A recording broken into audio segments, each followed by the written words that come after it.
దీర్ఘకాల వ్యాధులకు 20 ఏళ్ల అనుభవం ఉన్న అత్యుత్తమ హోమియోపతి వైద్యం మాస్టర్ హోమియోపతి. నమస్తే, నేను Kavitha. Welcome to I dream news. కొత్త పార్లమెంట్ భవనంలోనే మొట్టమొదటి రోజునే చారిత్రాత్మకమైనటువంటి సంఘటన జరిగింది. భగవంతుడు నన్ను అందుకోసం ఎంపిక చేసుకున్నాడు అంటూ ప్రధానమంత్రి నరేంద్ర మోదీ కూడా వ్యాఖ్యానించారు. ఏళ్ల తరబడి పెండింగ్లో ఉన్నటువంటి ఉమెన్ రిజర్వేషన్ బిల్ లోక్సభలో ప్రవేశపెట్టారు. అయితే క్రెడిట్ ఎవరికి దక్కుతుంది? అది నిజంగానే అమల్లోకి వస్తుందా? ఆచరణ సాధ్యమవుతుందా? ఎవరు అడ్డుకున్నారు? ఎందువల్ల ఇంతకాలం డిలే అయింది? వివరించడానికి ప్రస్తుతం మనతో పాటుగా ఉన్నారు పొలిటికల్ అనలిస్ట్, సోషియాలజిస్ట్ ఘంటా చక్రపాణి గారు. చక్రపాణి గారు, నమస్కారం అండి. నమస్తే కవిత గారు. సో మనం ఉమెన్ రిజర్వేషన్ బిల్ గురించి మాట్లాడుకున్నప్పుడు ప్రతి ఒక్కరూ పోరాటాలు చేస్తున్నాము, ఏళ్ల తరబడి ఎదురు చూస్తున్నాము. బిల్ పెండింగ్లో ఉంది, రాజ్యసభ ఆమోదం చెప్పింది కానీ ఇప్పటికీ జరగలేదు అన్నారు. బట్ లోక్సభలో అయితే దాన్ని ప్రవేశపెట్టారు. దాని తర్వాత వచ్చినటువంటి మళ్ళీ డిస్కషన్స్ కావచ్చు, వాదోపవాదాలు ఇవన్నీ కొనసాగుతూనే ఉన్నాయి. ఇప్పటికి మళ్ళీ ఒక డౌట్, అసలు అది అమల్లోకి వస్తుందా అనేది. ఎందుకని ఆ డౌట్ వస్తుంది అందరికీ? ముందుగా మీకు congratulations. Thank you so much and మీకు కూడా. ఎందుకంటే ఈ మీడియా ఎంతకాలం ఉంటే చెప్పండి, హాయిగా మీరు కూడా రాజకీయాల్లోకి వెళ్ళిపోతే ఏదో ఒక స్థానం నుంచి డైరెక్ట్గా పోటీ చేయొచ్చు. కాబట్టి మీలాంటి వాళ్ళందరూ 33% ఆల్రెడీ ఉన్నవాళ్ళు లేరంటారా? మళ్ళీ కొత్తగా రావాలా? అంటే మనకు అనిపిస్తుంది కానీ ఉమెన్ ప్రాతినిధ్యం అనేది లేదా ఉమెన్ పొలిటికల్గా ఎమర్జ్ అవ్వడం అనేది చాలా తక్కువ. అంటే ఇప్పుడు నిజంగా కూడా మీలాగా కొంత బయటకు వచ్చి ప్రపంచ జ్ఞానమో లేకపోతే మిగతా రాజకీయ పరిజ్ఞానమో లేకపోతే పార్లమెంటరీ వ్యవస్థ పట్ల ఒక అవగాహన ఉన్నటువంటి ఉమెన్ చాలా చాలా తక్కువ తెలంగాణ. డెఫినెట్గా కొంత చదువుకున్నటువంటి, కొంత లీడర్షిప్ క్వాలిటీస్ ఉండి, కొంత కంటెంట్ ఉన్నటువంటి వాళ్ళకి ఖచ్చితంగా ఒక మంచి అవకాశం అని అనుకోవచ్చు. ఓవరాల్గా కూడా ఇది చాలా కాలంగా పెండింగ్లో ఉన్నటువంటి అంశం కాబట్టి, ప్లస్ చాలా అవసరమైనటువంటి అంశం కూడా కాబట్టి, చాలా ముఖ్యమైనటువంటి అంశం కూడా కాబట్టి మీకు, మీతో పాటు మహిళలందరికీ కూడా నిజంగానే శుభాకాంక్షలు తెలియజేస్తాం. సరే, మీరు అడిగినట్టుగా ఇది అమలు అవుతుందా? ఎప్పుడు అమలు అవుతుంది? దురదృష్టవశాత్తు భగవంతుడు మోడీ గారిని పంపించి ఆయన ద్వారా ఈ పవిత్ర కార్యాన్ని చేపట్టినప్పటికీ కూడా ఎందుకో ఎప్పటి నుంచి అమలు అవుతుందో భగవంతుడు చెప్పలేదు. కేవలం దీన్ని బిల్ పాస్ చేసి చేయమని చెప్పాడు కానీ ఆదేశాలు ఏమి ఇవ్వలేదు. భగవంతుడు ఏమి ఆదేశాలు ఇవ్వలేదు. మోడీ గారు కూడా ఇది ఎప్పటి నుంచి అమల్లోకి వస్తుంది అనడానికి ఇతమిద్దంగా ఒక డేట్ చెప్పలేదు. డేట్ చెప్పకుండా ఆయన ఏం చేశారు, ఇది జనాభా లెక్కలు పూర్తయిన తర్వాత, పోనీ జనాభా లెక్కలు పూర్తయిన తర్వాత మరుసటి ఎలక్షన్లో వస్తుందా అంటే అది కూడా చెప్పలేదు. చెప్పకుండా ఇది 2026లో చేపట్టబోయే డీలిమిటేషన్ తర్వాత, స్థానాలు పెరిగిన తర్వాత. అంటే నిజానికి ఇవి రెండు చాలా చిక్కుముడులు. చాలామంది ఎందుకంటే ఇవాళ మాట్లాడినటువంటి వాళ్ళు లేకపోతే ఇదవుతున్నటువంటి వాళ్ళు కూడా అనుమానం పడుతున్నది ఏమిటంటే అసలు ఇది ఎప్పటి నుంచి వస్తుంది? మీ ప్రశ్ననే చాలామంది వేస్తున్నారు, ఇది ఎప్పటి నుంచి అమలు అవుతుంది? ఇవన్నీ క్యాలిక్యులేట్ చేసుకుంటే, ఎందుకంటే చాలా దురదృష్టకరమైనటువంటి పరిస్థితి ఏమిటంటే భారతదేశంలో జనాభా లెక్కలు జరగలేదు ఇప్పటికీ. ప్రతి సంవత్సరం, ప్రతి 10 సంవత్సరాలకు ఒకసారి ఈ జనాభా లెక్కలు జరుగుతుంటాయి. ఇవి ఆ సంవత్సరం, ఆ దశాబ్ది మొదటి సంవత్సరంలో జరుగుతాయి. 2011లో జరిగినాయి, ఆ తర్వాత 2021లో జరగాలి. కానీ ఎందుకో అది కోవిడ్ పేరు చెప్పో లేకపోతే కరోనా ప్రపంచమంతా ఉంది, ప్రపంచమంతా జనాభా లెక్కలు జరిగినాయి. మన దగ్గర మాత్రం డిలే అనేది చాలా ఎక్కువ డిలే జరిగింది. మనము లక్షలాది మందితోటి ర్యాలీలు చేస్తున్నాము ఈ 3 ఏళ్లలో. ఈవెన్ 2021లో కూడా అటువంటి ర్యాలీలు ఇటువంటి అన్నీ చేసినాము. కొన్ని చోట్ల ఎలక్షన్స్ కూడా కండక్ట్ చేసినాము, బెంగాల్ లాంటి చోట. కానీ జనాభా లెక్కలను మాత్రం చేయలేదు. దీనికి 2-3 కారణాలని సామాజిక పండితులు ఊహిస్తున్నారు. ఒకటి, మన్మోహన్ సింగ్ గారి చివరి రూల్లో పార్లమెంట్లో ఒక ఇది ప్రవేశపెట్టారు. ఇకపై కుల గణన చేయాలి, సామాజిక లెక్కలు కూడా తీయాల్సినటువంటి అవసరం ఉంది అనేటువంటిది చేసి పెట్టారు. ఒక నిర్ణయం తీసుకున్నారు. అది బిల్ అయిందా, రాజ్యాంగ సవరణ అయిందా అనేది పక్కన పెడితే, నిజానికి ఇప్పుడు జనాభా లెక్కలు కనుక తీస్తే ఆ జనాభా లెక్కలతో పాటు సామాజిక గణన కూడా చేయాల్సిన అవసరం ఉంటుంది, కుల గణన కూడా చేయాల్సిన అవసరం ఉంటుంది. ఇది నిజానికి ఒక ప్రోగ్రెసివ్ స్టెప్. చాలామంది ఏమనుకుంటారంటే కులం ఎక్కడుంది, కులం గురించి ఎందుకు మాట్లాడుతున్నాం? కులం అంతటా ఉంది. మనం రోజు పేపర్లో చూస్తున్నాం, మన జీవితాలలో కూడా కులం అనేటువంటిది డామినెంట్గా ఉంటుంది. ఆ లెక్కలు తీయడం వల్ల నష్టం ఏమిటి, ఎందుకు తీయట్లేదు అనేటువంటిది చాలామందికి అర్థం కానటువంటి ప్రశ్న. ఆ లెక్కలు తీయడం వల్ల ప్రయోజనం ఏమిటి అంటే, ఈ సమాజంలో, ఈ దేశంలో ఎవరెవరు ఎంతమంది ఉన్నారు అనే ఒక అధికారికంగా తెలిసే అవకాశం ఉంటుంది. మనకు 1931 జనాభా లెక్కల తర్వాత ఈ కుల గణన మానేసినారు. అంతకుముందు కనీసం చేసేవాళ్ళు. సో అప్పటి నుంచి మానేసినారు. కాకపోతే కేటాయింపులన్నీ కులాల వారీగా ఉన్నాయి. విచిత్రం ఏమిటంటే కేటాయింపులు, శాఖలు, బీసీ వెల్ఫేర్ మినిస్ట్రీ ఉంటుంది, కానీ బీసీలు ఎవరో తెలియదు, మహిళ అన్ని రకాలైనటువంటి ఇవి ఉంటాయి. కులాల ప్రాతిపదికనే ఓట్లు అడుగుతారు, కులాల ప్రాతిపదికనే టికెట్లు ఇస్తారు, కులాల ప్రాతిపదికనే మిగతా అన్నింటినీ చేస్తుంటారు. కులాల ప్రాతిపదికనే మన పక్క రాష్ట్రం ఆంధ్రప్రదేశ్లోనైతే కార్పొరేషన్లు ఏర్పాటు చేస్తారు. ప్రతి కులానికి ఒక కార్పొరేషన్ ఏర్పాటు. కానీ ఆ కులంలో ఎంతమంది ఉన్నారు, వాళ్ళ సామాజిక స్థితిగతులు ఏమిటి, వాళ్ళ ఆర్థిక అవసరాలు ఏమిటి అనేటువంటి విషయాల్ని మాత్రం లెక్కలు తీయడం లేదు. కాబట్టి ఒక 10 సంవత్సరాల నుంచి ఈ ఆందోళన పెరిగిన తర్వాత 10 సంవత్సరాల క్రితమే నిజానికి కులగణన చేయడానికి సంబంధించిన ఒక అంగీకారం అనేటువంటిది కుదిరింది. అది ఇనిషియేట్ కూడా చేశారు. అది ఇప్పుడు చేయాల్సిన అవసరం ఉంది. కానీ ఇప్పుడు కూడా కులగణన చేసే ఉద్దేశం భారతీయ జనతా పార్టీ ప్రభుత్వానికి ఉన్నట్టుగా లేదు. కాబట్టి ఇండియా కూటమి వాళ్ళ మేనిఫెస్టోలో ఏం చెప్తున్నది అంటే, మేము ఇప్పుడు అధికారంలోకి వస్తే ఇమ్మీడియట్గా సెన్సెస్ చేపడతాము, కులాల వారీగా సెన్సెస్ చేపడతాం. ఇది చాలా పెద్ద ప్లాంక్, చాలా పెద్ద నినాదం కాబోతుంది, చాలా పెద్ద ఇష్యూ కాబోతుంది, చాలా ముఖ్యమైనటువంటి ఇష్యూ కూడా కాబోతుంది. ఎందుకంటే ప్రజలు వాళ్ళు ఎంత సంఖ్యలో ఉన్నారో తెలుసుకోవాలి. తెలిస్తేనే సమాజంలో ఇంక్లూజివ్నెస్కి సంబంధించినటువంటి పాలసీలు, విధానాలు చేయడానికి అవకాశం ఉంటుంది. ఏ వర్గాలు, ఏ కులాల వాళ్ళు ఎంతమంది ఉన్నారని తెలిస్తే ఆ కేటాయింపులు కానీ, ఆ పథకాలు కానీ, ఆ ప్రయోజనాలు కానీ వాళ్ళకి అందించడానికి అవకాశం ఉంటుంది. కాబట్టి అది ఒక పెద్ద అడ్డంకిగా ఉంది.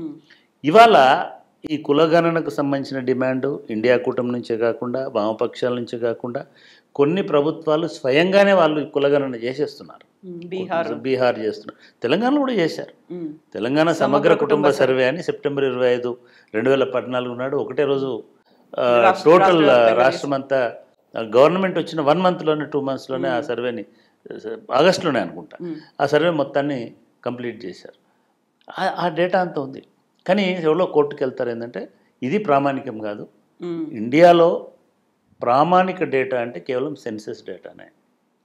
ఆ సెన్సెస్ డేటా అనేటువంటిది సమగ్రంగా కులాల వారీగా లేదు కాబట్టి బీసీలకు రిజర్వేషన్లు పెంచడానికి లేదు, అది సమగ్రంగా లేదు కాబట్టి ముస్లిం రిజర్వేషన్లు పెంచడానికి లేదు, అది సమగ్రంగా లేదు కాబట్టి ఎస్సీ ఎస్టీ విభజన చేయడానికి వీల్లేదు. ఇట్లాంటి అనేక అవాంతరాలు ఈ కులగణన అనేది లేకపోగా ఇవ్వడం వల్ల వస్తుంది. కాబట్టి ఈ సామాజిక చిక్కుముడులన్నిటికీ కులగణన ఒకటే పరిష్కారం అనేటువంటి వాదన ఒకటి చాలా కాలం నుంచి ఉన్నది. అది ఒక పరిష్కారం అవుతుంది. దీన్ని కౌంటర్ చేయడానికి ఇప్పుడు సడన్గా ఉమెన్ రిజర్వేషన్ బిల్ అనేది తీసుకొచ్చినారు. నిజానికి ఉమెన్ రిజర్వేషన్ బిల్లు తీసుకొచ్చినటువంటి వాళ్ళు ఎన్ని తప్పులు చేశారని అంటే, ఉమెన్ రిజర్వేషన్ బిల్లు నేను ఇంట్రొడ్యూస్ చేసే ప్రాసెస్లో నిజానికి పార్లమెంటరీ సిస్టంలో ఒక బిల్లు ఒక్కసారి ఒక హౌస్లో పాస్ అయిన తర్వాత దాన్ని మళ్ళీ ఏ మార్పు లేకుండా అదే హౌస్లో ప్రవేశపెట్టడానికి వీల్లేదు. జస్ట్ అటక మీద నుంచి తీసుకొచ్చి మళ్ళీ ప్రవేశపెట్టాను నేను. దానిలో కొత్తదనం ఏమీ లేదు, కొత్త ప్రతిపాదన ఏమీ లేదు. అదొక ప్రధానమైనటువంటి అభ్యంతరం. రెండవది, సరే ఇప్పుడు బలం ఉంది కాబట్టి దాన్ని ఆమోదింపజేస్తారు. కానీ ఏ బిల్లులో అయినా సరే మీరు ఒక డేట్ చెప్పాలి కదా, ఒక పర్సంటేజ్ చెప్పాలి, ఒక డేట్ చెప్పాలి, ఎవరికి ప్రయోజనమో చెప్పాలి. ఇప్పుడు ఏం చెప్తున్నారు, ఒక 33% ఉమెన్కి రిజర్వేషన్ అవుతుంది, ఎస్సీ ఎస్టీలలో కూడా 33% ఉమెన్కి రిజర్వేషన్ అవుతుంది, ఓసీలలో 33%. ఓపీ అంటే ఓపెన్ కాంపిటీషన్, ఓపెన్ సీట్స్లో జనరల్ అంటాం కదా, జనరల్ సీట్లలో కూడా 33%. ఇక్కడ సమస్య ఏమవుతుందని అంటే, ఉమెన్ రిజర్వేషన్ బిల్ అనేటువంటిది మనకు 89 నుంచి 87 నుంచి నిజానికి ఒక రకంగా డిబేట్ అంతా స్టార్ట్ అయ్యి వచ్చింది. చాలా ప్రగతిశీలమైన బిల్లు. దానిలో మొదటిది మనం తెలుసుకోవాలి. పివి నరసింహరావు గారు ఉన్నప్పుడు రాజీవ్ గాంధీ 72-73 కాన్స్టిట్యూషనల్ అమెండ్మెంట్ పెట్టిన తర్వాత, పివి నరసింహరావు వచ్చిన తర్వాత దాన్ని బిల్లు చట్టం చేసినప్పుడు స్థానిక సంస్థలలో ఎస్సీ ఎస్టీ బీసీ అన్ని వర్గాల ఉమెన్కి రిజర్వేషన్లు అనేటివి తీసుకొచ్చినారు. అది తీసుకురావడం వల్ల ఇవాళ దేశంలో 15 నుంచి 20 లక్షల మంది ప్రజాప్రతినిధులు ఉమెన్ ఎమర్జ్ అయి ఉన్నారు. ఉమెన్ ఈజ్ రూలింగ్ ఒక రకంగా 1/3 ఆఫ్ ఇండియాని ఉమెన్ రూల్ చేస్తున్నారు లోకల్ బాడీస్లో, మిగతా వాటిలలో. తెలంగాణలో అయితే కోఆపరేటివ్స్లో, ప్రాథమిక పరపతి సంఘాలలో, ప్రతి చోట రిజర్వేషన్లు అనేది వస్తుంది. మనకు చాలామంది కొత్త ఉమెన్ వస్తున్నారు. ఎప్పుడైనా సరే ఉమెన్ రూల్లోకి వస్తే, ఉమెన్ లీడర్షిప్లోకి వస్తే ప్రోగ్రెస్ అయినట్టుగా లెక్క. డాక్టర్ బాబాసాహెబ్ అంబేద్కర్ గారు ఏ దేశమైనా సరే ప్రగతి చెందింది, అభివృద్ధి చెందుతుందని ఎప్పుడు అనుకుంటానంటే ఆ అభివృద్ధిలో ఉమెన్ పార్టిసిపేషన్ ఉన్నప్పుడు మాత్రమే అభివృద్ధి చెందినట్టు. దేశం విద్యారంగంలో అభివృద్ధి చెందిందంటే విద్యారంగంలో ఈక్వల్గా ఉమెన్ పార్టిసిపేషన్ ఉంటేనే విద్యారంగంలో అభివృద్ధి. సో ఇట్లా రాజకీయ రంగంలో కానీ మిగతా రంగంలో కానీ ఉమెన్కి ఖచ్చితంగా రావాల్సిందే. కానీ ఇక్కడ ప్రశ్న ఏమొస్తుందంటే ఏ ఉమెన్కి ఈ రిజర్వేషన్ ఇస్తున్నారు? ఈ ప్రశ్న ఇవాళ కాదు, 80స్లో ఈ బిల్లు వచ్చినప్పుడు అప్పుడున్నటువంటి శరద్ యాదవ్ గారు, అప్పుడున్నటువంటి లాలూ ప్రసాద్ యాదవ్ గారు, అప్పుడున్నటువంటి ములాయం సింగ్ యాదవ్ గారు, ఈవెన్ మాయావతి గారు, అంటే ఆ రాజకీయ పక్షాలన్నీ కూడా దీన్ని వ్యతిరేకించినాయి. ఎందుకు వ్యతిరేకించినాయి? ఈ 50% సీట్లు మీరు ఉమెన్కి కేటాయిస్తున్నారు. ఉమెన్ అంటే అగ్రవర్ణాల ఉమెన్కి మాత్రమే ఆ సీట్లు ఇస్తారు. దీనివల్ల అగ్రవర్ణాల వాళ్ళే గెలుస్తారు. ఒకవేళ బీసీ ఉమెన్ పెట్టినా అక్కడ గెలిచేటువంటి అవకాశం ఉండదు. సో అగ్రవర్ణాల దామాషా పెరుగుతుంది, అగ్రవర్ణాల పార్టిసిపేషన్ పెరుగుతుంది, రిప్రజెంటేషన్ పెరుగుతుంది. దీంతో గ్రామీణ వ్యవసాయ రంగం మీద ఆధారపడినటువంటి నిరుపేద ఉమెన్కి ఎటువంటి ప్రయోజనం లేదు. దాన్ని ఇంకొక రకంగా ఏం చెప్పారంటే ఓబీసీ ఉమెన్కి, ఎస్సీ ఎస్టీ ఉమెన్కి దీనివల్ల ఏ ఉపయోగం లేదు. లీడర్షిప్ అని అంటే నిజంగా కూడా మనం అనుకుందాం, మనం లెక్క పెడదాం. తెలంగాణలో ఉన్నటువంటి ఒక 5 ఉమెన్ పేర్లు చెప్పండి అని మిమ్మల్ని నేను అడిగిన అనుకోండి, ఉమెన్ లీడర్ పేర్లను. మనం ఏమని అంటాము? రేణుకా చౌదరి అని అంటాం, లేకపోతే మనం ఎవరు మన ఇంకో రెడ్డి అని అంటాం, లేకపోతే ఇంకొక రెడ్డి అంటాం. అంతేగాని ఏ ఉమెన్ రిజర్వేషన్ లేకుండా, నాకు తెలిసైతే ఒక కొండా సురేఖ లాంటి వాళ్ళు, వాళ్ళకు ఉన్నటువంటి అంగ అర్ధబలం ఉండొచ్చు, ప్రజాభిమానం ఉండొచ్చు, లేకపోతే ఇంకోటి ఉండొచ్చు, ఆ ఒక్కవిడనే ఒక బీసీ ఉమెన్గా కొట్లాడి గెలుస్తుంది. కానీ ఏమవుతుంది రేపు ఇప్పుడు ఈ రిజర్వేషన్ల వల్ల అనే భయం వాళ్ళకు ఉంది అని అంటే, ఇదంతా ఒక 10 ఏళ్ల పాటు డిస్కషన్ జరిగింది. వాళ్ళు అనేది ఏమిటంటే మీరు బీసీలకు కూడా ప్రత్యేకించండి కొన్ని స్థానాలు. మీరు 50% ఇస్తారా, 27% ఇస్తారా, 20%, వాట్ ఎవర్ ఒక రేషియోలో ఒక బీసీ, సపోజ్ పరకాల కనుక మీరు బీసీకి ఇస్తే అందరు బీసీలను పెట్టాలి అక్కడ ఉమెన్ని. సో హనుమకొండ టౌన్ కనుక మీరు బీసీలకు ఇస్తే, తూర్పు వరంగల్ కనుక మీరు బీసీలకు ఇస్తే అందరు బీసీలకే. సో అట్లా అవడం వల్ల ఏమిటంటే పోటీ సమఉజ్జీల మధ్యలో జరుగుతుంది, సమాన స్థాయిలో జరుగుతుంది. లైక్ ఎస్సీ రిజర్వేషన్ అంటే ఓన్లీ ఎస్సీ కెన్ కంటెస్ట్.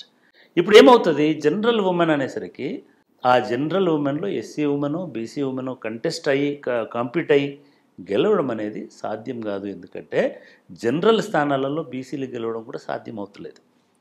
ఇవాళ భారతదేశంలో 50% పైగా ఉన్న జనాభాలో బీసీలలో చట్టసభలకు వెళ్తున్నటువంటి వాళ్ళు 15 to 17% మాత్రమే ఉన్నారు బీసీ సభ్యుల సంఖ్య. మనం లాస్ట్ టైం కూడా మాట్లాడుకున్నాం, తెలంగాణ అసెంబ్లీలో 20 మందికే ఇస్తున్నాం. ఆ 20 మందిలో 10 మంది ఒకటే కులం. మళ్ళీ 20 మంది బీసీలను తెలంగాణ అసెంబ్లీకి పంపిస్తుంటే 20 మందిలో 10 మందిని మున్నూరు కాపులనే పంపుతున్నాం. ఎక్కడ దామాష ఉంది, ఎక్కడ రిప్రజెంటేషన్ ఉంది? ముజరాజులు ఎక్కడున్నారు, లేకపోతే పద్మశాలీలు ఎక్కడున్నారు, లేకపోతే యాదవులు, గౌడ్లు, వీళ్ళు పక్కన పెట్టండి. ఎంబీసీలు ఎక్కడున్నారు, చాకలు ఎక్కడున్నాడు, మంగలు ఎక్కడున్నాడు, కొమ్మరు ఎక్కడున్నాడు, కమ్మరు ఎక్కడున్నాడు? వీళ్ళందరూ పార్లమెంట్లో చట్టసభలకు పోకపోతే అది డెమోక్రసీ ఎట్లా అవుతుంది? ఈ వాదన మనకు మొదటి 10 సంవత్సరాలు వచ్చి నిజానికి చాలా హార్ష్గా శరద్ యాదవ్ అయితే నేను విషయం దాగి చచ్చిపోతాను మీరు కనుక ఉమెన్ బిల్ ఆమోదిస్తే అని పార్లమెంట్లో చెప్పాడు. పేపర్లు కూడా గుంజుకుపోయినట్టు ఆయన ఏమన్నాడు, కురచ బాబ్డ్ హెయిర్ ఉమెన్ వస్తారు పార్లమెంట్లోకి, ఊర్లలో ఉండి కష్టపడుతున్నటువంటి రైతు కూలీ ఉమెన్ రారు, బీసీ ఉమెన్ రారు, చాకలి ఉమెన్ రాదు, మంగళ అంటే వీళ్ళు సమఉజ్జీలు కారు. All women are not equal. That is we must agree for that. అందరు మహిళలు సమానం కాదు, అందరు మనుషులు ఎట్లాగైతే సమానం కాదో అందరు మనుషులు కూడా సమానం కాదు. కాబట్టి అది చరణ అవుతుంది. ఇప్పుడు అది మళ్ళీ మొదలవుతుంది. సరే, అది మొదలైనప్పటికీ కూడా ఇవాళ కాంగ్రెస్ పార్టీ పూర్తి సపోర్ట్ చేస్తుంది. ఇవాళ సోనియా గాంధీ గారు మాట్లాడినప్పుడు కూడా చాలా స్పష్టంగా చెప్పినారు. ఒకప్పుడు వాళ్ళ ప్రభుత్వంలో ఉన్నప్పుడు ఎట్లాగైతే వాళ్ళు నిజానికి బీసీ ఉమెన్, బీసీ రిప్రజెంటేషన్ అన్నప్పుడు వాళ్ళే వ్యతిరేకించారు. ఇవాళ సోనియా గాంధీ స్వయంగా బీసీ రిజర్వేషన్ ఉండాలి, బీసీ రిప్రజెంటేషన్ ఉండాలి. కాబట్టి సరే అనుకుందాం, ఇవన్నీ దాటుతుంది, వాళ్ళు రేపు అధిగమించుకొని ముందుకు అధిగమించుకొని ఖచ్చితంగా ముందుకెళ్తుంది, రేపు ఎల్లుండో అయిపోతుంది. కానీ ఎప్పుడు అమల్లోకి వస్తుంది అని అంటే, రేపు మోడీ గారు లేదా కేంద్ర ప్రభుత్వం ఈ గణన జనాభా లెక్కల్ని కనుక చేస్తే అది నేను అనుకోవడం 25 దాకా పోతుంది. 25లో జనాభా లెక్కలు ప్లస్ అవన్నీ క్రోడీకరించి తప్పులు సవరించి పబ్లిష్ చేసి జెండర్ వైజ్గా లేదా కాస్ట్ వైజ్ చేయకపోవచ్చు, చేస్తే కనుక ఇవన్నీ చేయడానికి ఆ లెక్కలు బయటకు రావడానికి మళ్ళీ ఒక 4 సంవత్సరాలు పడుతుంది. ఎంబడే మనకి ఎందుకో వాడట్లేదు వాళ్ళు, టెక్నాలజీ ఉంది ఇప్పుడు, తెలంగాణలో చేసినట్టే చేయొచ్చు. సో వ్యాక్సిన్లని ఎంత వేగంగా ఇచ్చారో అంత వేగంగా చేయొచ్చు. కానీ మనకున్న సెన్సెస్ ఇప్పటి వరకున్న ఎక్స్పీరియన్స్ ప్రకారము it will take 2 to 3 years to publish sector wise, gender wise and district wise population census రావడానికి కనీసం మనకు 2028 అయ్యేటువంటి అవకాశం ఉంది, 26 అయ్యే అవకాశం ఉంది అనుకున్నాం. 26లో తర్వాతనే మనకి ఇప్పుడున్న సీలింగ్ ప్రకారము after 26 only delimitation of assembly segments అనేది ఇప్పుడు చేయాలి. అది చాలా డ్యూ ఉంది, దగ్గర 20 సంవత్సరాలుగా వస్తుంది కాబట్టి 26లో వాళ్ళు మళ్ళీ డీలిమిటేషన్కి పోవాలి. ఆ డీలిమిటేషన్స్కు పోయిన తర్వాత according to the bill introduced yesterday, నిన్న వాళ్ళు పార్లమెంట్లో ఇచ్చిన బిల్లు ప్రకారము జనాభా లెక్కలు తీయాలి, తర్వాత డీలిమిటేషన్ చేయాలి. డీలిమిటేషన్ తర్వాతనే మనం ఏ స్థానాలు అనేటువంటిది నిర్ధారణకు వస్తాం అని అంటే దాదాపుగా మనకి 2024 ఎలక్షన్స్ అయిపోతాయి, 29 ఎలక్షన్స్ కూడా అయిపోతాయి. అయిపోయిన తర్వాత బహుశా అప్పటికే వస్తుందా లేదా 35 ఎలక్షన్స్కి ఏమన్నా 34 ఎలక్షన్స్కి ఏమన్నా వస్తుందా అనేది ఇప్పటి వరకు ఉన్నటువంటి ఉజ్జాయింపుగా ఉన్నటువంటి పరిస్థితి. మరి ఎందుకు పెట్టాడు, ఎందుకు తీసుకొచ్చారు ఇది అంటే జస్ట్ ఒక సంచలనం కావాలి, ఒక పొలిటికల్ ఇగ్నిషన్ చేయాలి, ఒక ఇగ్నైట్ చేయాలి, అందరికి ఒక ఆశ పుట్టాలి. గ్రేట్ మోడీ గారు మహిళా రిజర్వేషన్లను తీసుకొస్తున్నారు, ప్రత్యేక సమావేశాలు పెట్టింది దీనికోసం. అసలు ప్రత్యేక సమావేశాలు పెట్టి ఇంత పెద్ద ఇది చేయాల్సిన అవసరమే లేదు. ఎందుకంటే already that bill is passed half వే. ఇంతకుముందు పాస్ అయింది అది రాజ్యసభలో, ఒక లోక్సభలో ఒక 4 ఓట్లు 3 ఓట్లతోటి ఆగిపోయింది. ఇప్పుడు మీకు 2 చోట్ల ఉంది కదా ఇంకొక సభలో మీరు ఇమీడియట్గా పెట్టేసి లోక్సభలో క్లియర్ చేసుకోవచ్చు. ఎందుకు చేయలేకపోయినారు? ఫైన్, ఇప్పటికైనా చేయండి, చేస్తారు. కానీ ఇప్పటి నుంచి మేము ఇంప్లిమెంట్ చేస్తే మీకు వచ్చిన నష్టం ఏంటిది? పోనీ ఇప్పుడే ఇమీడియట్ కాదు 2024 నుంచి చేస్తామని చెప్పండి ఉన్న వాటిని. డీలిమిటేషన్ అప్పుడు మళ్ళీ పెరుగుతాయి కావచ్చు, మారుతాయి కావచ్చు, తప్పేముందల్లా. మీ మారతలేవా? ఎస్సీ సీట్లు మారవా? ఎస్టీ సీట్లు మారవా? అట్లే ఉమెన్ సీట్లు కూడా మారుతాయి. ఇది ఏదో కన్ఫ్యూజన్ ఉన్నది. ఇదొక ప్రధానమైనటువంటి అంశం.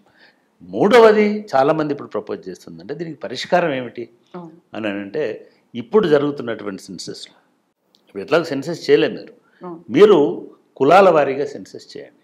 కులాల వారీగా కాదు, కుటుంబాల వారీగా చేయండి. కొందరు కులం కూడా క్లెయిమ్ చేయకపోవచ్చు. మీ కుటుంబాల వారీగా సమగ్రమైనటువంటి సర్వే ఈ భారతదేశానికి అవసరం. దానిలో కులాల లెక్కలు వస్తాయి, మతాల లెక్కలు వస్తాయి, లేదా మిగతా లెక్కలు వస్తాయి, జెండర్ లెక్కలు వస్తాయి, లేదా ఏజ్ గ్రూప్ లెక్కలు వస్తాయి, సర్వం లెక్కలు చేయండి. ఇది కంపల్సరీ అండి. సెన్సెస్ అనేటువంటిది most important aspect of head count. So ఖచ్చితంగా వాటన్నిటిని తీస్తే మీ అన్ని సమస్యలు పరిష్కారం అవుతాయి. ఇంకా చెప్పాలనుకుంటే జనాభా ప్రకారం ఇచ్చేయండి టికెట్లు.